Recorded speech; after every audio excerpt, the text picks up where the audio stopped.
Good afternoon. I'm David Ferrier, the Archivist of the United States, and I'm pleased that you could join us today, whether you're sitting here in the William G. McGowan Theater or joining us on our YouTube station, and a very special welcome to our friends at C-SPAN. Before we hear from Amy Hawk about her stepfather's time as a prisoner of war in North Vietnam, I'd like to tell you about a few programs going on today and tomorrow. Today we opened our new exhibit, Remembering Vietnam, and we're celebrating that opening with a full slate of public events. At 2 o'clock this afternoon, Vietnam veteran Donna Lowry will discuss the participation of American military women during the Vietnam War, which she recounts in her book, Women Vietnam Veterans, Our Untold Story. And at 4:30, members of the North Carolina Vietnam Helicopter Pilots Association will share their memories of their Vietnam experiences and tell us about the 3 Bell helicopters that are parked outside our building. Tomorrow, November 11th, we'll present 3 programs related to the exhibit. At 11 o'clock, Frances O'Rourke Dowell will help us see Vietnam through the eyes of a child as she discusses her book, Shooting the Moon. At 2 o'clock, we'll show the film We Were Soldiers, and at 7 p.m. we'll celebrate the 35th anniversary of the Vietnam Veterans Memorial with a panel discussion that will include the founder of the Vietnam Veterans Memorial Fund, Jan Scruggs. To learn more about these and all of our public programs and exhibits, consult our monthly calendar of events online at archives.gov. Check out our website to sign up and get email updates. You'll also find information about other National Archives programs and activities. And another way to get more involved in the National Archives is to become a member of the National Archives Foundation. The foundation supports all of our education and outreach activities, and there are applications for membership in the lobby. As I mentioned earlier, today's program is one in a series of events we're presenting in conjunction with our new exhibit, Remembering Vietnam, which opened today in the Lawrence F. O'Brien Gallery upstairs.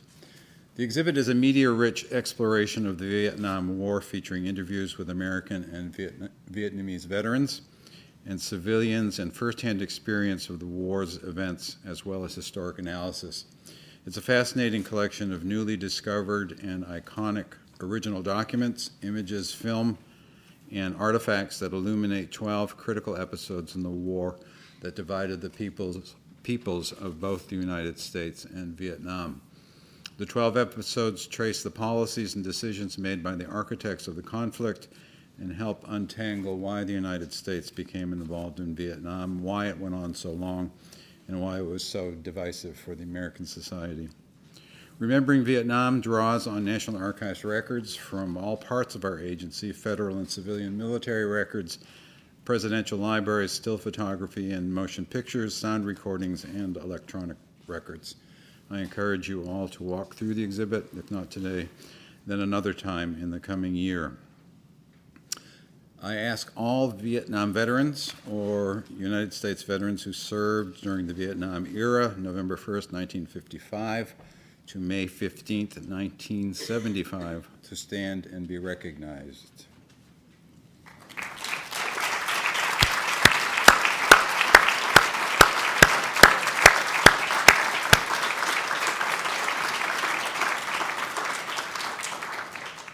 Welcome home. Thank you for your service. As you exit the theater after the program, National Archives staff and volunteers will present each of you with the Vietnam Veteran lapel pin.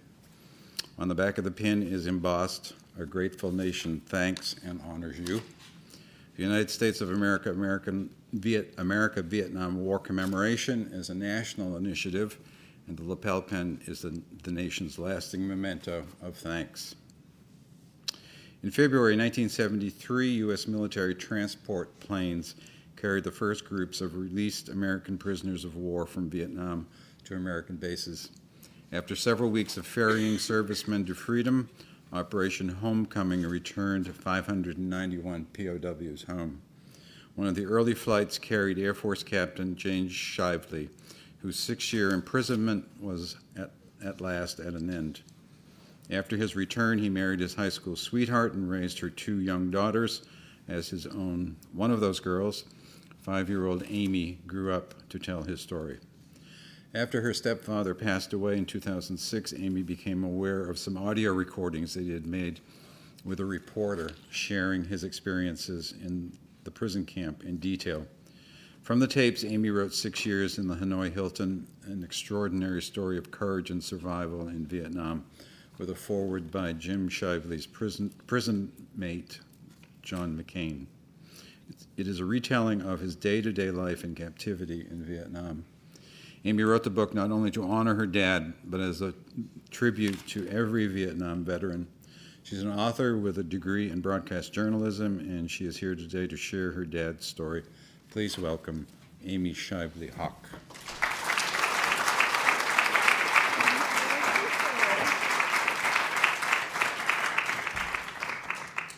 Thank you. It is an honor for my family and I and one of my sisters to be in our nation's capital today, talking about one of our nation's finest heroes, who also happens to be a very personal hero of mine as well. As odd as it sounds, I didn't realize that my dad was a hero when I was growing up in his home. He didn't like to talk about the war. For all I knew, he was just a regular dad who made apple fritters on Sunday morning, read us bedtime stories, and would occasionally let us write on his back with a magic marker. As I got older, I looked up to him for wisdom and for help with my geometry. And I knew, of course, that he had been an Air Force pilot and that he had been shot down, but most of those stories he kept tucked away to himself. And the ironic thing is that I had no idea when he was reading to me when I was a young child every night that he had led a more adventurous life than the Ingalls family or the protagonists in the book that he was reading to me. I didn't become aware of this until I became an adult, and a reporter had met with him when he found out that he had cancer. He wanted to leave his life story with someone outside of our family that would still share it with our family. And so when I heard the tapes, I knew that I had to turn this into a book. And I initially wrote the book just for Jim's grandchildren that he never got to meet. And then I realized that there may be a wider audience for it.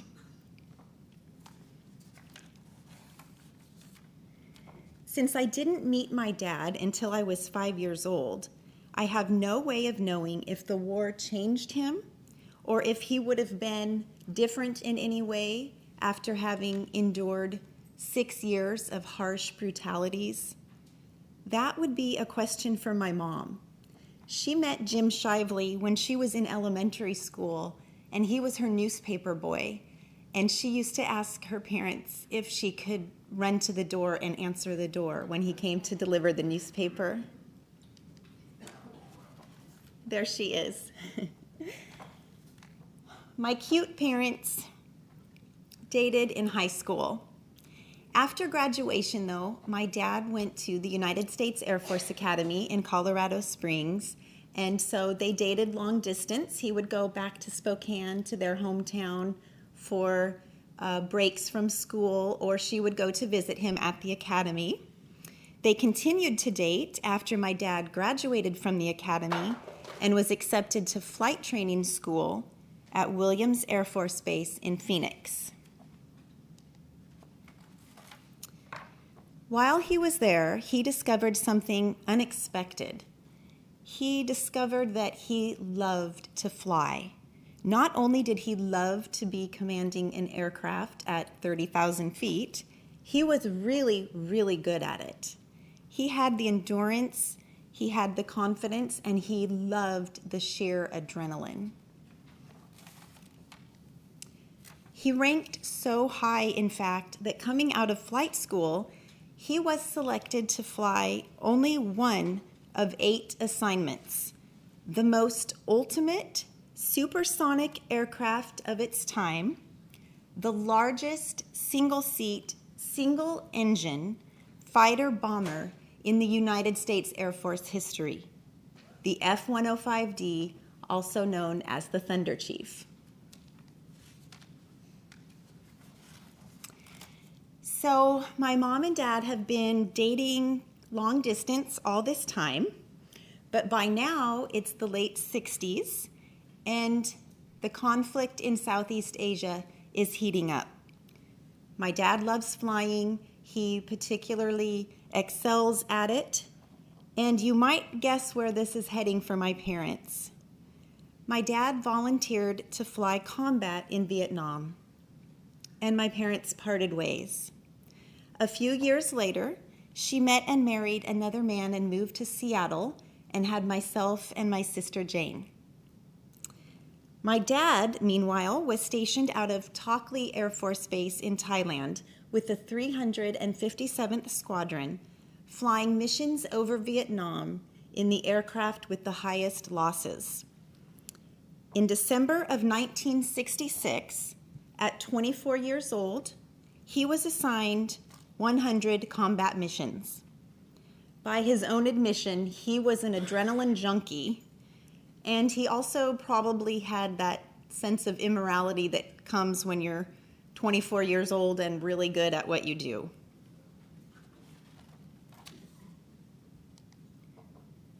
This map of North Vietnam shows the route packs that his squadron was assigned to. Most of the pilots wanted to stay south along the coastline here, but not Jim Shively. He preferred Route Pack 6A and B flying right over Hanoi against Russian MiGs. And he flew wingman, position 2. May 5th, 1967 was a turning point in the war, and it was the day that would change my dad's life forever. Washington, D.C. decided to send the combat pilots in at a lower altitude and right over the city of Hanoi. They wanted to escalate things and heat things up, I guess. So he was used to dodging Russian MiGs. He was used to dodging surface-to-air missiles and enemy flak. But on this particular day, on his 69th mission, a surface-to-air missile caught the back of his plane, and it caught on fire. He tried to keep the plane in the air long enough to make it to some mountains west of Hanoi, because he knew that there would be a better chance for an attempted recovery, but the engine started shutting down and the plane started spinning out of control, and he had to make a quick decision. He thought about if he wanted to bail out and risk capture and see what would happen, or if he should just stay with the aircraft and let everything be over quickly. But at some point, his survival instinct must have kicked in. He doesn't remember it, but he must have pulled the trigger because he bailed out, and the G-force knocked him unconscious instantaneously. And when he woke up, he had almost already landed, and he saw his plane explode in the difference, and he landed in a rice paddy. Now, there was good news and bad news at that point. The good news is that the rice paddy made for a nice soft landing. The bad news is that it made for a nice soft landing. And what happened is the force of the fall mired him in a rice, mud, and muck mixture up to his chest that he could not get out of. It was like quicksand drawing him in. And of course, he still had on his heavy gear, his parachute, and he was so loaded down that he just couldn't move. To make matters worse, he noticed that the sticky green rice swamp was turning a bright red color, and he managed to pull his arms out and saw that they were both bleeding profusely. He didn't know how he had been injured upon bailout, but he had deep cuts in both arms. All he could do was wiggle and twist and try to get enough leverage out of the swamp to boost himself out, and that's exactly what he did. And then he just took off running for the mountains. Keep in mind, he still had on his heavy G-suit, a survival vest, 2 handheld radios, a .38, ammunition, a water bottle, and flares. He started running, and it started getting quieter and quieter. When he had bailed out, it was really noisy because there was an air raid going on. And as it got quieter, the air became more sinister, and he just had this instinct that somebody was coming after him. He looked down and he saw that he was leaving a trail of blood for them to follow. So he crouched down right where he was, and that's when the villagers came near. And this happened.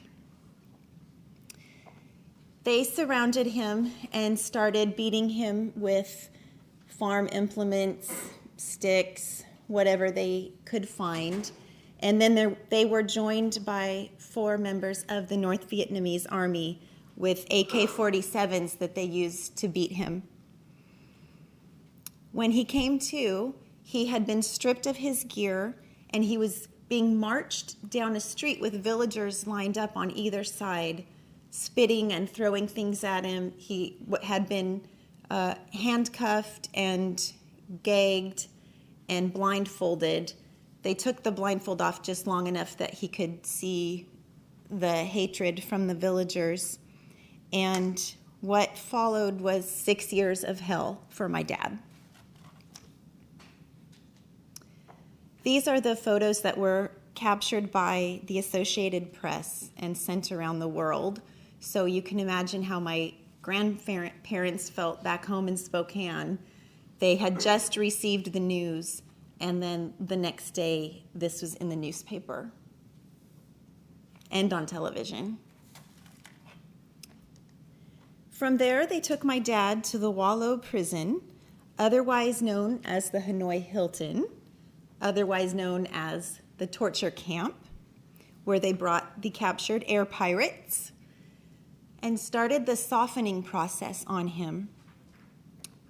They had gagged and bound him again and thrown him in the back of a truck for this transport into Hanoi and beat him. And so by the time he arrived, he was already kind of in and out of consciousness and delirious. He hadn't had water for several days by the time they put him in the camp, and they took him directly to the Nabi torture room. He also was getting an infection by now because the cuts on his arms hadn't been treated, and it was incredibly dirty, and so he had a raging fever on top of everything else.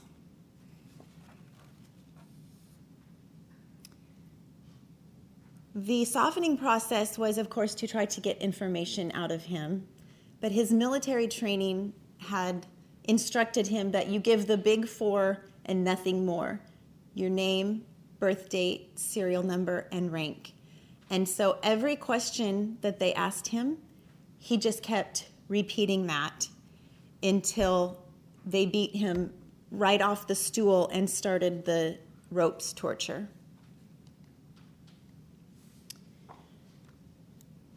In the upper left-hand corner, you can see the torture method most commonly used in the Nabi torture room.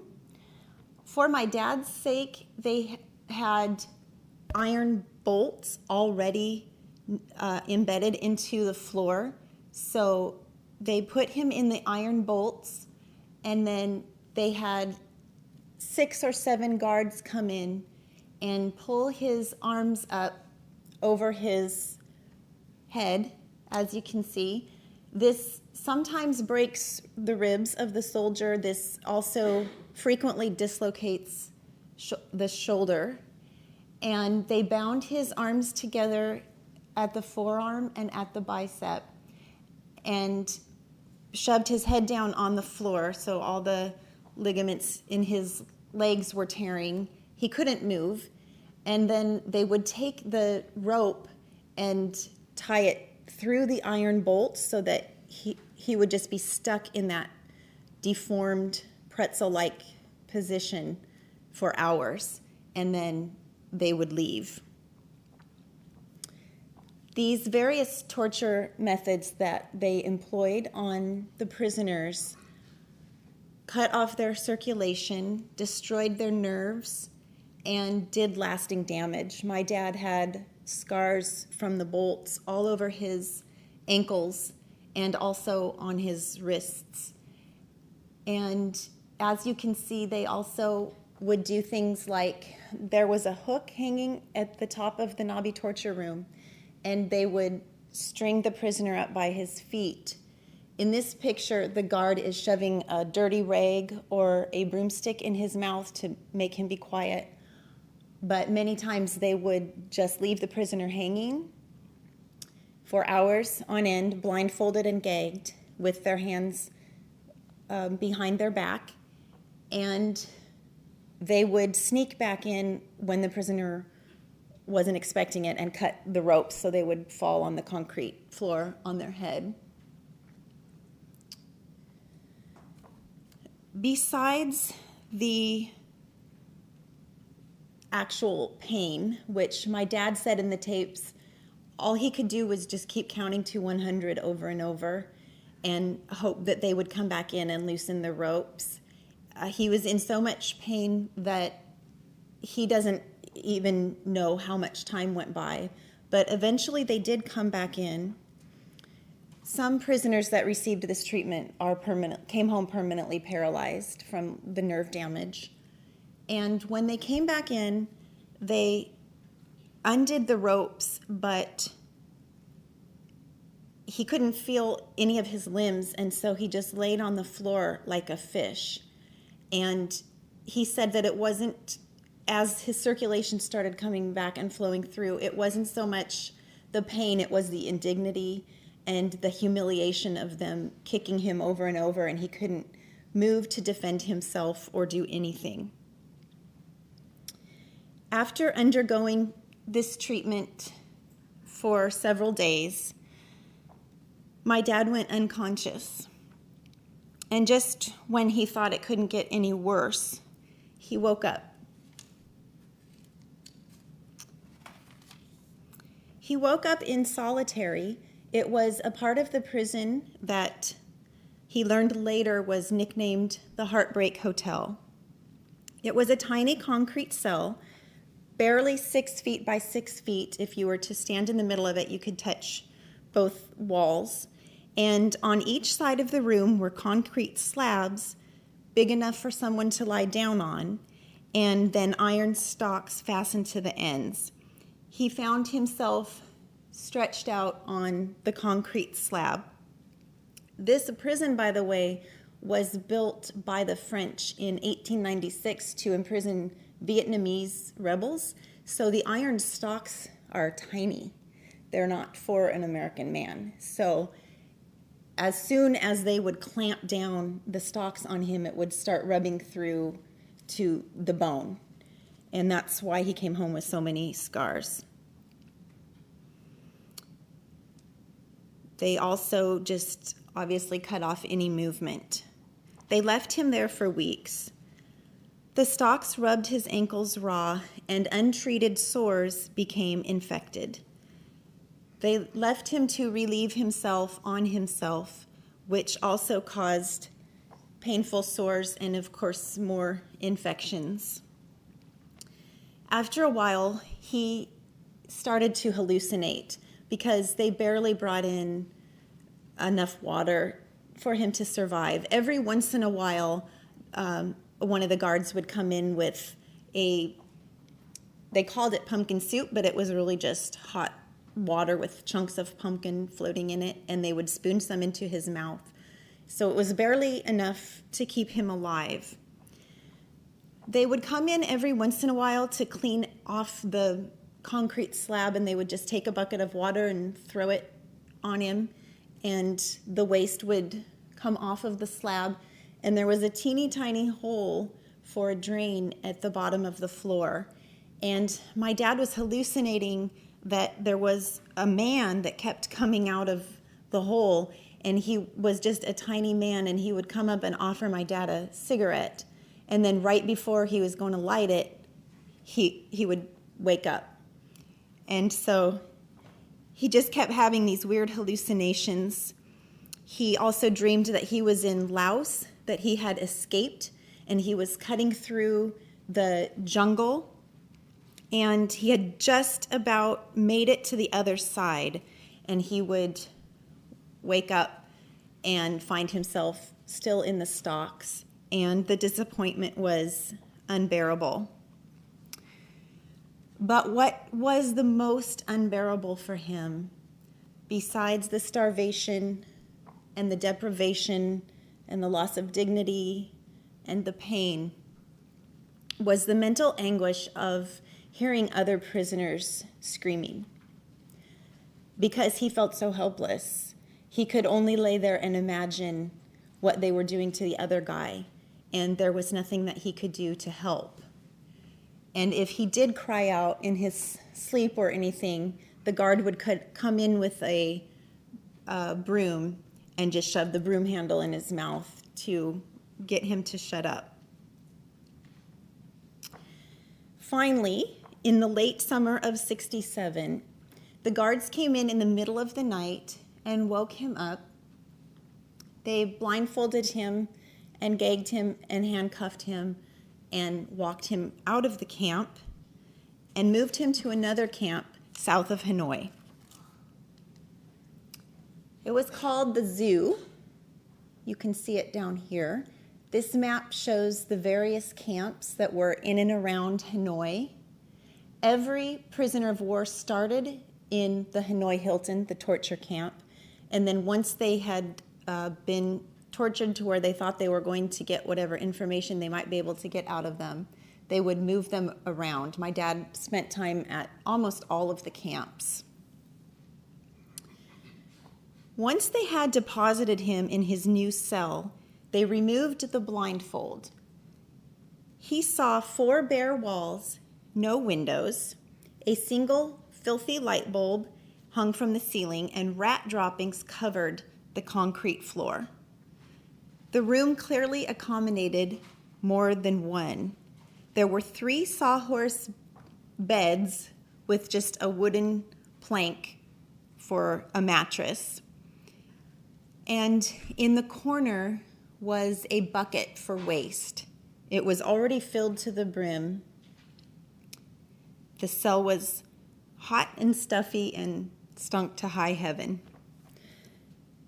Despite the revolting accommodations, he was glad to see 2 American soldiers. One man, Bob Abbott, was actually in my dad's squadron, and he had been shot down just the week before. So they were very happy to see each other. But all 3 men, my dad and Bob and Lauren, were in such bad shape. They suffered from diarrhea and dysentery. And because they had not yet adjusted to their new diet or the unsanitary conditions of the camp, they were vomiting constantly. The men had heat stroke because there was no circulation and it got up to 140 degrees in their cell. Heat rash, bloody stool, and more output than their shared bucket could contain. My dad still had a violent fever, and I didn't know this because he didn't say this in the tapes, but I was able to call Bob Abbott and speak with him, and he told me that when my dad walked in, he and Lauren looked at each other like they didn't think he was going to make it. He had lost about 50 or 60 pounds, down to about 120 pounds on his 5'11" frame. And they had to try to nurse him back to health by feeding him pumpkin soup, and they would take turns squeezing his arms to try to relieve the pus. And he had also developed a horrible ear infection, and so they would take turns pushing behind his ear to try to get the pus out. And then all three of them contracted hepatitis C and turned yellow. Eventually, though, my dad's fever dissipated, and he was moved to another camp called the Plantation.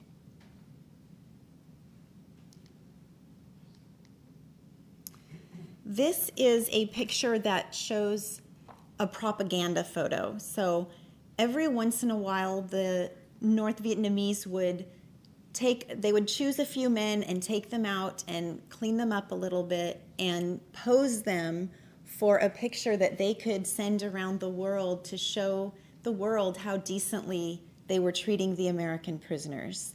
And this was another thing that the prisoners had to go through that maybe isn't talked about as much as it should be, because it was real psychological warfare.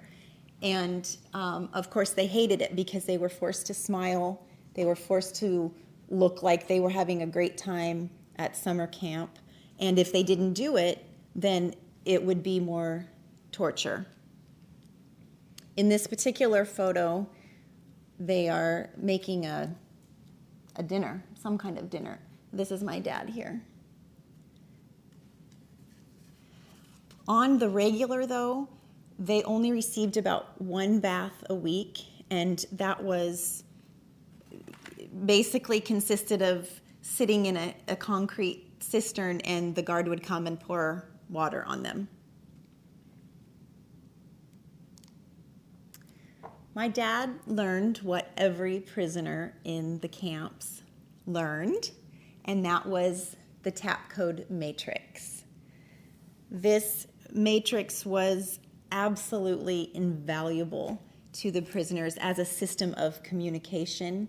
It was also a method of defiance and rebellion that united them and kept their spirits up, because of course they weren't supposed to be communicating at all from cell to cell. And they devised this tap code table, and what they would do is if they had a message for the men in the next cell, they would tap shave and a haircut. And if the men in the next cell replied 2 bits, then they knew it was safe to communicate. And they got really good at it. As you can see, if you wanted to do the letter B, you would just tap 1 for row 1. You're going to choose a letter out of row 1, and then 2 quick taps for the second column. And they got really, really fast at doing this. And in this way, they were able to know when a new prisoner came into the camp. They could share information in terms of who it was, and it was just a way that they could keep that unity and that brotherhood, which was so, so important. In fact, when I interviewed John McCain for the book, he said that the hardest times for him were in solitary, and he would risk torture anytime.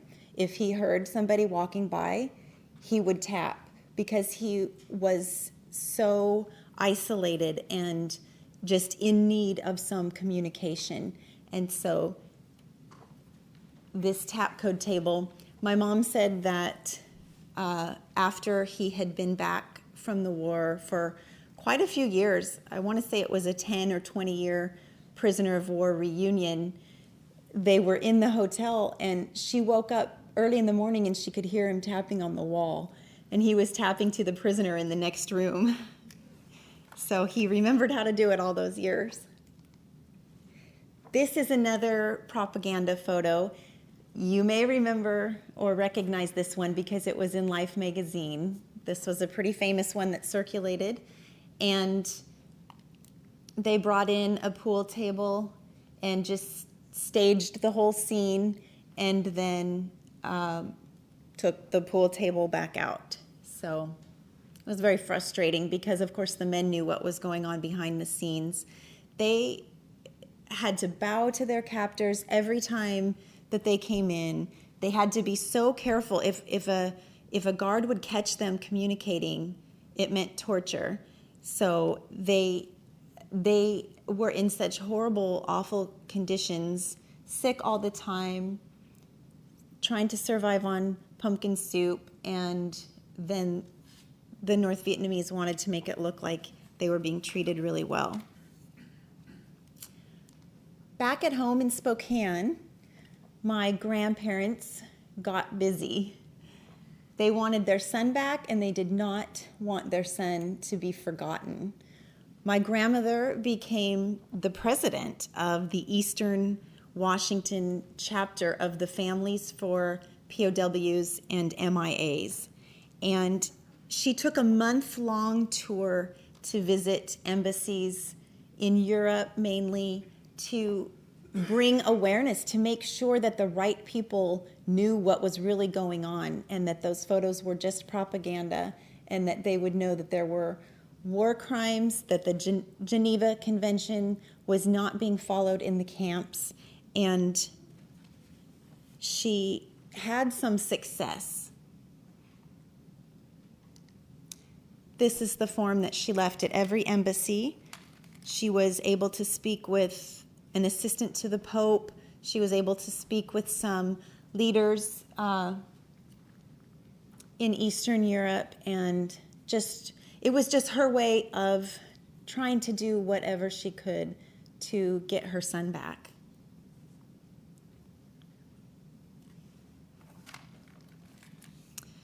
And then, of course, many people in the United States were wearing these bracelets with the prisoners' names on them.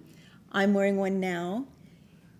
People prayed for the men, and they wore the bracelets to remind them to pray every day and to not take the bracelet off until their prisoner was returned safely. And we still get these to this day. People will find their bracelet in the attic or a shoebox or something, and they will contact our family and mail it back to us. So we're always happy to receive those, and I like to think that those prayers really worked, because my dad did come back. So for 6 years, he just lived a day-to-day existence and tried to survive and tried to not look out too far in the distance, because there would be so many disappointments. For example, sometimes the American troops would do air raids, and of course all the prisoners would get really excited, because as soon as they saw a B-52, they would say, okay, this is it, this is our rescue. Well, that went on year after year after year, and there was no rescue. And so eventually my dad said that he learned not to get his hopes up too much. And the other thing that the prisoners said was that even when they became discouraged, disappointed, suicidal, what kept them going was thinking about their loved ones back home or the man in the cell next to them. The majority of the prisoners that I interviewed said they had to stay strong to help the man in the bunk next to them. So they really relied on each other for that spiritual strength and that endurance to get through every day. And then finally, in January of 1973, the Paris Peace Accords were signed, and the United States initiated the Operation Homecoming. This is a picture of my dad's evacuation. He's getting off the bus. Again, they put the prisoners in special uniforms to make it look like they were well attired the whole time they were there, when in reality they just wore raggedy like cloth pajamas. And again, the prisoners, they had the Paris Peace Accords read to them, but they were almost too scared to believe that it was actually going to happen. Some of them had been in for 7 or 8 years at this point. They started with the sick and wounded, and then they evacuated in order of shoot down. My dad was in a group that was rescued on February 18th, 1973. Remember that date.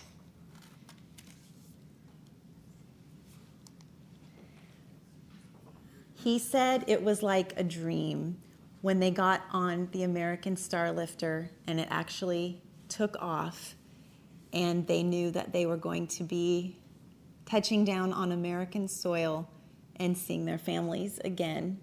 It didn't seem real. The champagne flowed freely, and my dad said the biggest shock to him was the miniskirts that the stewardesses were wearing. He had never seen something like that before. My grandparents met him at Travis Air Force Base, and there were crowds of people lined up to welcome home the prisoners of war. It was a very happy homecoming. He had regained back some of that weight, so when he came home, he was down about 40 pounds, but he said that was quickly remedied by his mom's southern fried cooking. And my dad, he stayed in the hospital for about a month or 6 weeks before they would release him, because they wanted to put the prisoners through mental health checks and make sure that psychologically they were going to be able to acclimate back to civilian life. And also, it just took that long for the intestinal parasites to get through their systems, and they didn't want to release them until those were all cleared out. My dad, in terms of long-term damage, he lost his teeth, which a lot of the prisoners did. He had the scars all up and down his arms and his ankles. He had also contracted an infection under his skin, and he had that the rest of his life. He would get huge boils that would just blow up on him, and my mom would have to take him to the ER to get them lanced.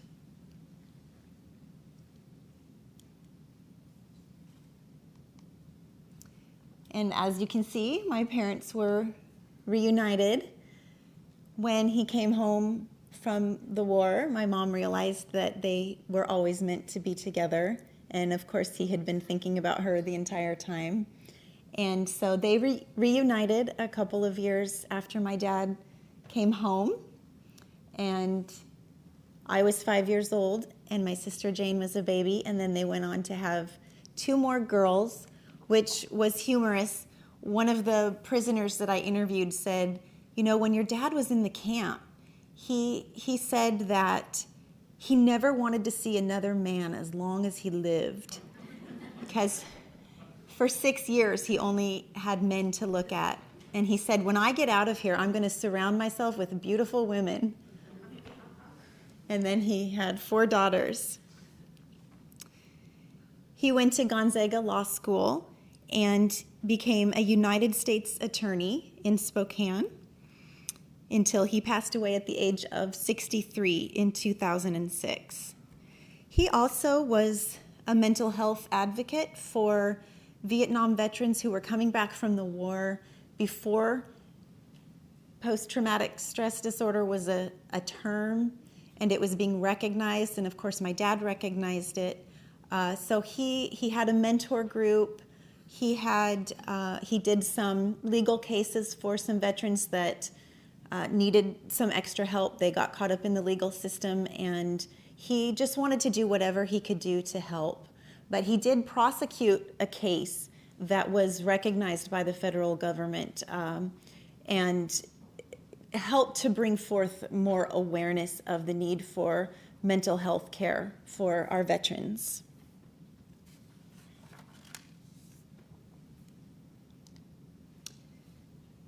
This is the famous quote that he used to tell us when we were growing up, and we would come to him with our boy problems or fighting with our sister about clothes or something. We didn't realize the life that he had led and how mundane or funny, all of our problems might seem to him. But he took everything in stride. He was just the most gracious, humble man.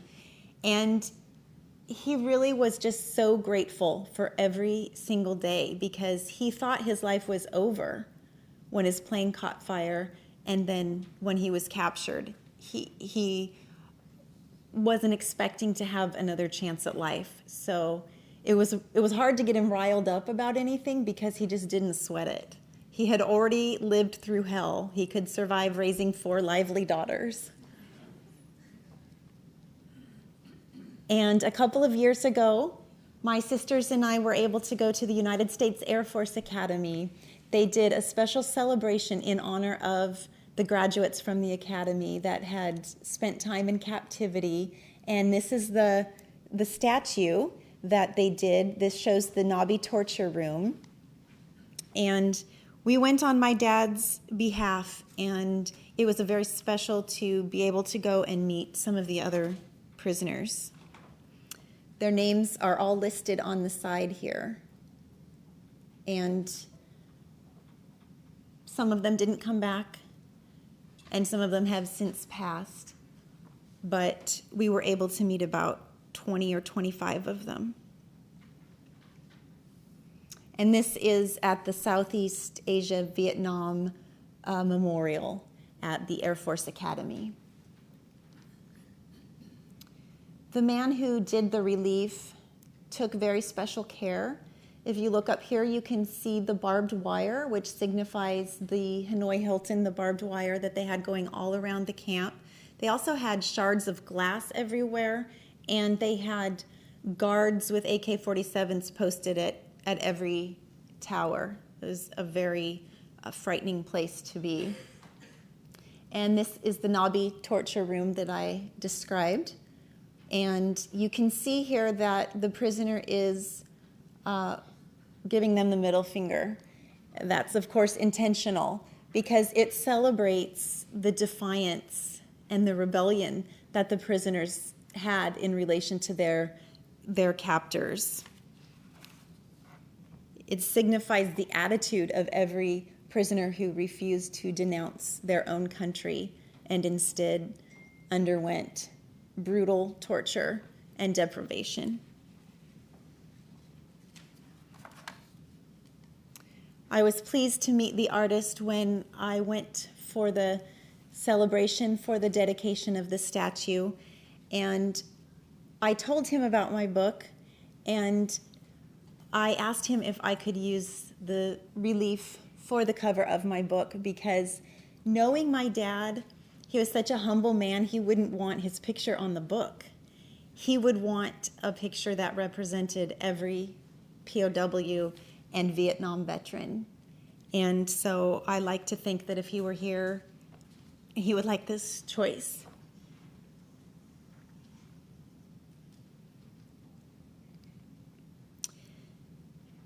He passed on February 18th, 2006. It was exactly 33 years from the day that he was released from prison. He was released from prison into freedom on February 18th, and then from the prison of earth into the freedom of heaven on February 18th. We'll see you when we get there, Dad. Thank you.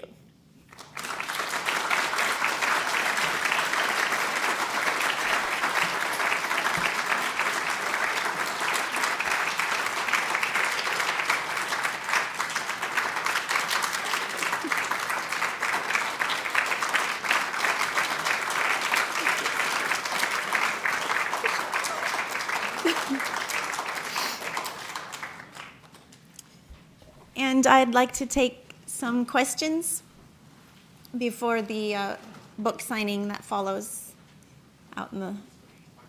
Oh, and the microphones are on the stairs in the aisles.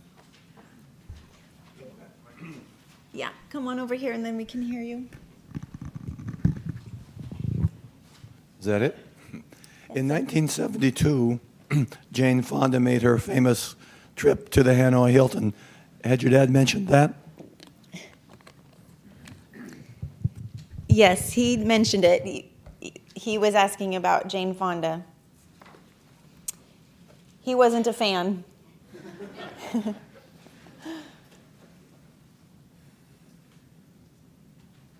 Oh, yes, sir.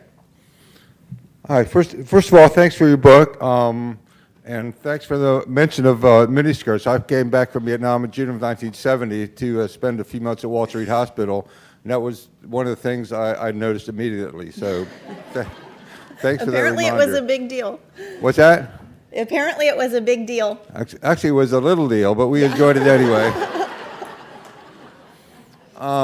I also had the chance to go back to Vietnam in 2012 with a group of veterans, and when we landed in Hanoi, I cannot tell you how surreal that was. But one of the stops, we were there for about 4 or 5 days, and one of the stops was at the Hanoi Hilton.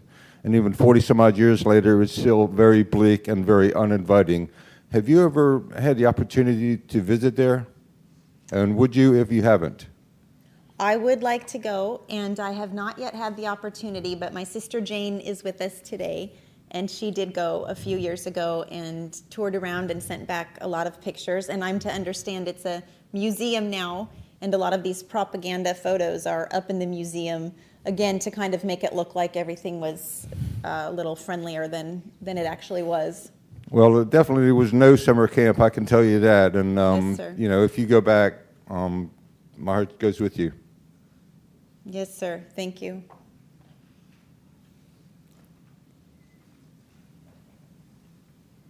Any other questions? Great. All right. Thank you. Yes, thank you very much. I'll be out in the bookstore. See you there.